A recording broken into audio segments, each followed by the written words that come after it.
யோபு தன்னுடைய நீதிமான் தனத்தை குறித்து, தன்னுடைய நற்செயல்களை குறித்து ஒரு பெருமை வைத்திருந்தார். அந்த பெருமையை ஆண்டவருக்கு உடைக்கணும். அந்த பெருமை உடைந்தால்தான் யோபு கர்த்தருடைய ராஜ்யத்துக்கு போக முடியும்.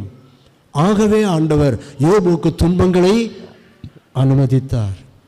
தன்னை நீதிமான் என்று எண்ணுகிற யாரும் பரலோகத்துக்கு போக முடியாது. அன்பானவர்களே, என்னுடைய நற்செயல்களினால் நான் ஆண்டவரிடத்தில் போவேன்னா போக முடியாது. பரிசேயனும் ஆயக்காரனும் ஆலயத்தில் ஜெபம் பண்ண வந்தார்கள். பரிசேயன் என்ன சொல்லி ஜெபம் பண்ணினான்? நான் இவனை போல பரிகாரம் கிடையாது, நான் இவனை போல அநியாயம் செய்கிறவன் கிடையாது, நான் வாரத்தில் 3 தடவை உபவாசம் பண்ணுறேன், என்னுடைய எல்லாவற்றிலும் நான் தசமாக பாகம் கொடுக்கிறேன். இதெல்லாம் அவன் சொன்னதெல்லாம் உண்மையா பொய்யா? உண்மைதான். ஆனால் அவன் தன்னுடைய நற்செயல்கள் மேல் நம்பிக்கை வைத்தான். நீ கர்த்தர் மேல் நம்பிக்கை வைக்காமல் உன் நற்செயல்கள் மேல் நம்பிக்கை வைத்தால் நீ கர்த்தருக்கு பிரியவனற்றவனாக